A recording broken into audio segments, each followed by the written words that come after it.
The Echoes of Erebus Stygian by Aaroosh Khan. Book 1 in the Erebus Duology. Narrated by Aaroosh Khan. Chapter 1. You Shall Find Me. The world, they often say, is a small place. Our time here is truly short, too, isn't it? Many people have questioned, what happens after we die? Do our souls stay here, or are they imprisoned in endless obscurity forever? Is it magnificent, or is it just utter darkness? Questioning never ends well. The people who question only meet their demise rather earlier. Maybe they do find their answers, but it's best not to meddle with it. Not ever. Not even when your life depends on the question. Not even when you're a frenzied inventor trying to find a way to remain immortal. You are immortal. You will persist as one. Emma woke up in cold sweat, parched. Her body was gripped by an icy stillness as her heart raced, a frenetic tempo matching that of a hummingbird's. She felt ensnared within her own flesh and mind, gasping for breath. Nightmares, nightmares. Oh, I hate nightmares. Emma managed to roll onto her side, taking deep breaths, desperately trying to calm herself down. You shall find me.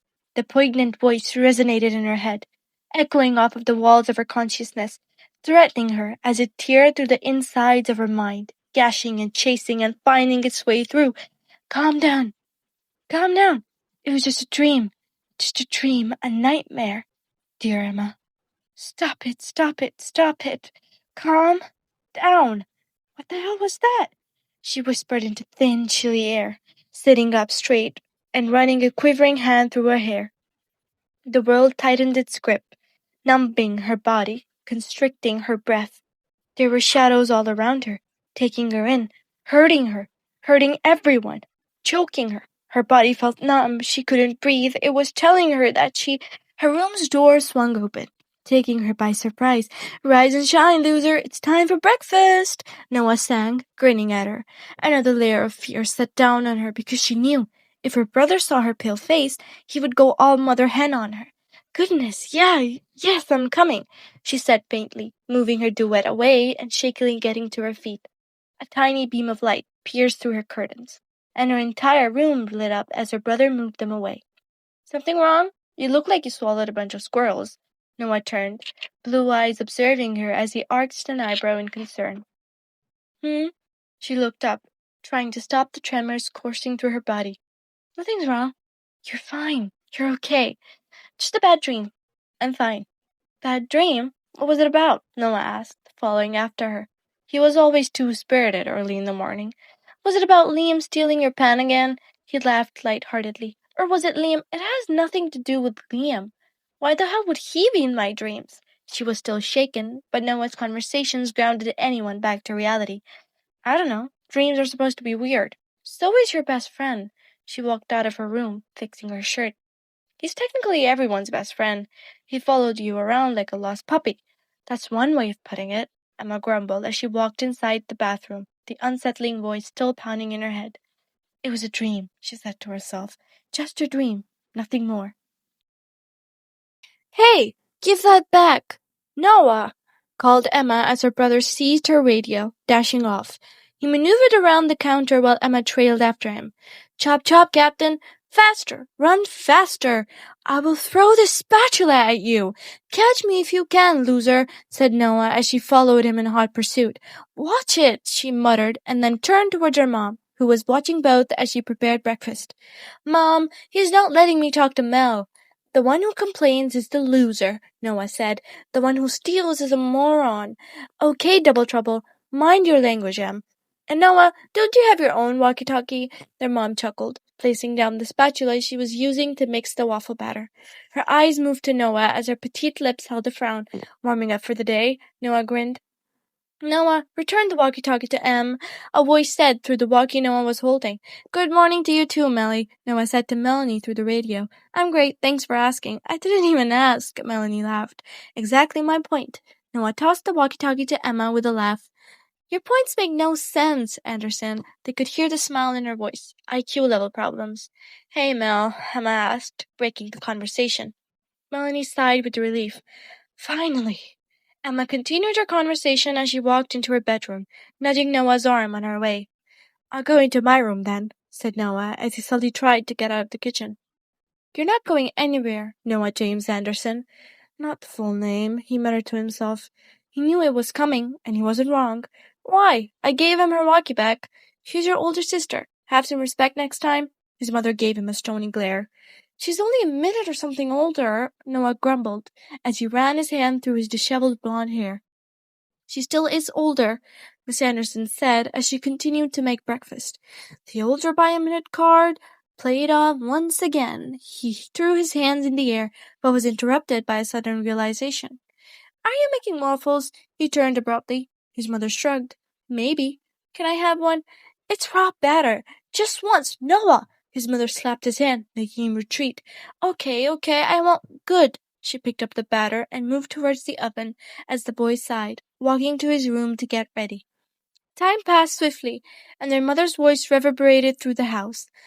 "Everyone, come on, have breakfast. And Michael, please don't make the kids late again, for God's sake." "Coming," Noah called, as he emerged from his room, struggling to pull up his socks. He had an ongoing struggle with them. Either they refused to be put on, or he was reluctant to search for their pairs. Both situations almost always led to a standoff. "Careful!" His mother's warning went vain as a thud vibrated through the wooden floorboards of the kitchen. "I hate my life," he groaned. "Ouch! That looked like it hurt. Should have watched where you were going, silly." Emma laughed as she came out of her room. "Would you mind helping me up, or are you just gonna laugh at me?" her brother said from the floor, now lying on his back. "I think I'll laugh," Emma said as she went to get breakfast. "Rude much," Noah scoffed as he sat up effortlessly. "I've got no time for such a drama queen like you," Emma said over his shoulder. "Of course." He got up and joined her for breakfast effortlessly, making a silly face at his sister as he got hold of the waffles. "You know, it's so weird walking into school with my sister by my side." "Well, you're unable to get a girl," Emma was shut up by Noah making a bizarre face. "Ew," he muttered, checking the time on his watch as they walked through the freshly painted corridors of Riverton High. "What's up, Anderson?" A black-haired boy grinned as he gave Noah a fist bump. "Nothing much," Noah said, stopping to talk to him. "How are you?" "And that's my cue to leave," Emma murmured. Noah nudged her away, awkwardly lapping with the boy. "Hi, Andrew." Emma waved at him. The boy waved back with a smile as she walked away. As Emma traversed through the busy corridors, she exchanged waves and smiles with some of her friends before reaching her locker. "Hey, Em," Melanie's voice reached her, giving her sudden, unexpected relief. Her empathetic and polite nature always enveloped her in a comforting aura, and now it pushed away the piercing voice from Emma's head. "Hey, Mel," Emma replied with a smile, her eyes lighting up at the sight of her best friend. "Noah loves driving you crazy, huh?" Melanie said, peeking into Emma's locker to fix her lip gloss.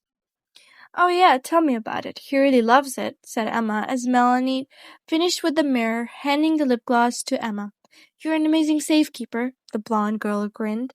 "The makeup fanatic deserves to keep her second extra gloss in my locker," Emma laughed.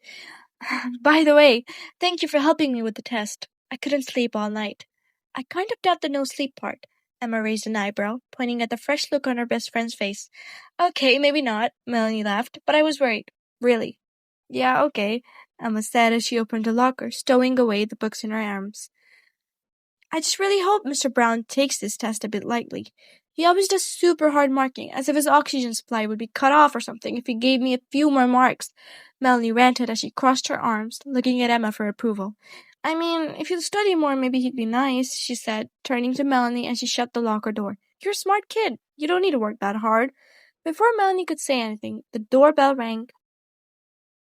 The school bell rang and the duo walked to class. Brief intervals of silence took Emma back to her nightmare. Its presence lingered, gnawing at her consciousness second by second, threatening to manifest unexpectedly. The day had passed swiftly enough, and she wished for a few moments of silence during gym, but as Emma walked into the basketball court, Melissa approached her. "Hello, Emma," said Melissa. "Hello, Melissa," Emma said as she passed her a cheeky smile. "To what do I owe your exalted presence?" "Nothing. I just wanted to say hi to my friend." "You're not bad company." Melissa attempted a cheeky smile as well, then shifted her gaze to Liam. "Fancy seeing you here, Evans." "Stop the last name thing." Liam pinched the bridge of his nose with his index finger and thumb. "Hurts my head." Looking at you hurts my head, in a good way or a bad way. Liam flashed a grin at her as Emma rolled her eyes. She sighed.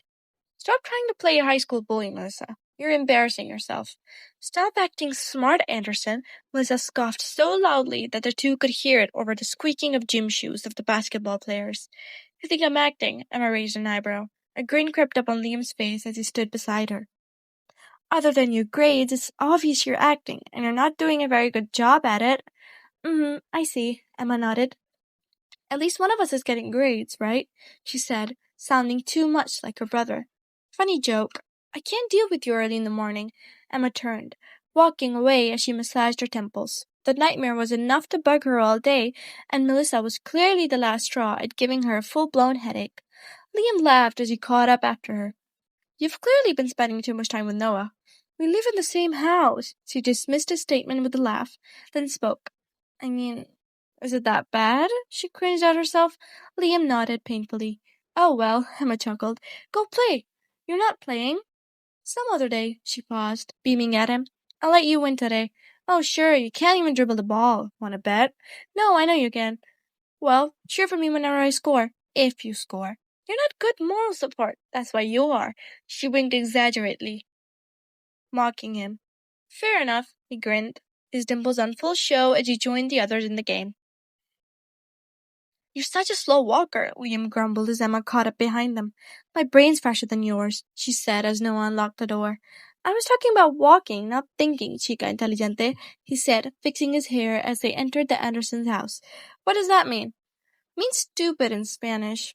I'm pretty sure inteligente is smart. I remember it from the one very bad Spanish class you tried to give me.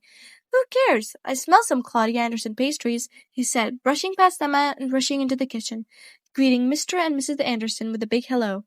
How are you, Liam? Long time no see, Michael Anderson asked. He was still in his police uniform. He came here yesterday, Michael, Miss Anderson interrupted. I know, it was said to seem more... He waited for Liam to complete his sentence.